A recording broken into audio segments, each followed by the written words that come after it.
What's going on, Sagittarius? Welcome to your weekly forecast for the week of October 19th through the 25th of 2020. Brian here. Thank you for being here with me. Well, we got that sun moving into Scorpio in your 12th house. It's going to meet up with Venus. Venus is going to oppose Uranus in your 6th house, of course. Venus in your 10th house is going to square the nodes in your 7th house and your 1st house. It's also going to trine Capricorn, all the planets there, including the moon this week in your 2nd house. So let's take a little look. That sun moving into your 12th house. This is, the 12th house is a time to focus on something bigger. It's a time to look outside of reality. It's definitely, it can be hard transits because it's often unseen energy, and it is the energy of source, and the more you can merge with that energy, the better off that these transits go, and the more you try and get stuck in reality, the harder they can be.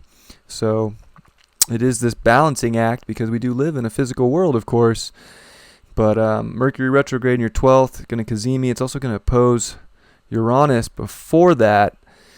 So I would say that Uranus is trying to definitely liberate you from reality in a way right here, but you have to be able to connect to something bigger. And if you can connect to that, I think that, Uranus is going to take you to a higher place in reality, and like doors are going to start opening left and right.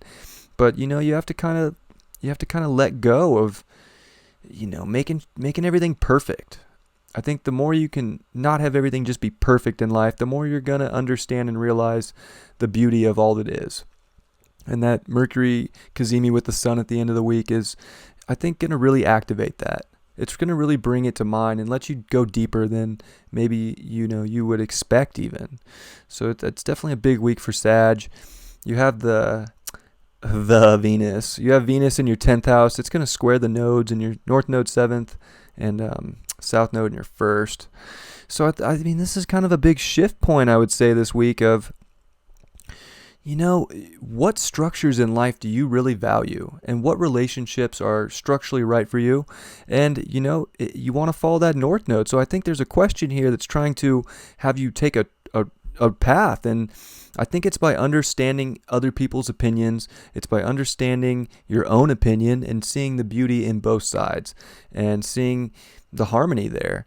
And when you can do that, I think that you'll see that you can really create something amazing for the future, whether it's the relationship with yourself or the relationship with someone else. But, it's being able to take all the opinions of that 7th house and to find a balance in between that fits best for you. And that South Node in the 1st is an interesting place in general. I think you can pull a lot of power from that, like being in your true identity and really driving from a place of knowing that you're connected to something bigger right now will really help you see the beauty in what you want to create long term with people and with that relationship to yourself.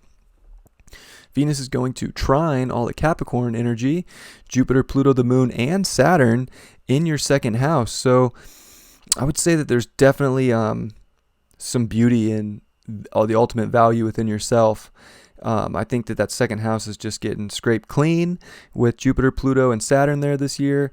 And, they're on their way out. So it's really time to own that confidence, own the value within yourself, see that ultimate beauty that you have. And by doing that, you're going to be able to accomplish amazing things, but you just have to own that beauty and to know that it's in you. And when you have that confidence, you're going to go a long way. And I think this is a big week where that gets realized. So that's a really cool thing for Sag. Especially with the moon there for this trine, it's pretty cool. And it's going to take you to that Venus square. It's going to take you to like maybe some of the best relationships you've ever had in life, because the structures that you put in place for yourself are going to allow for that because of the confidence and self-worth that you have. And that moon is going to transit into Aquarius in your 3rd house, and it's going to square the sun for that 1st quarter square. So, it's kind of this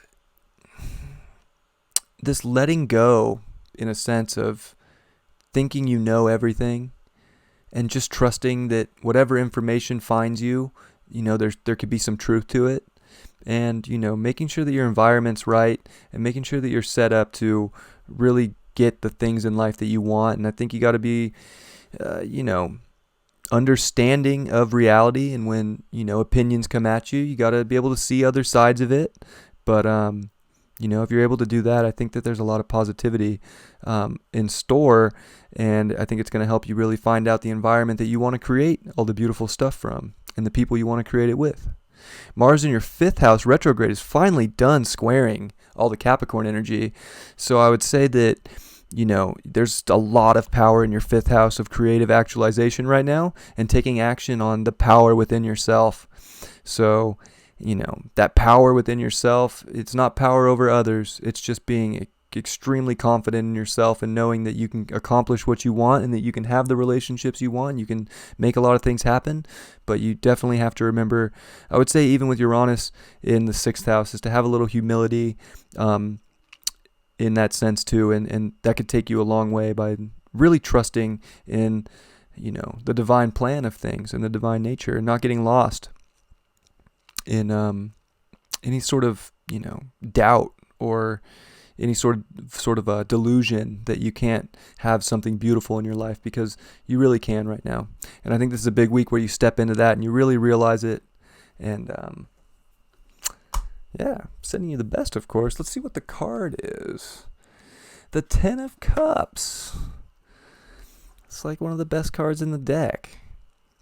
I think there's just beautiful things waiting for you, and it's when you can just surrender to all the emotions and all the negative emotions in yourself, and just be strong and powerful within yourself and connect to something bigger. I think you can have the most divine unions in life. You can have the most divine everything.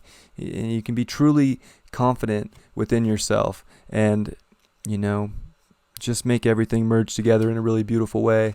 So I'd say it's a pretty positive week. I'd say you have the power to do anything you want to do, and you just have to own that and make it happen for yourself. Love you very much, Sag. I'll catch you next time.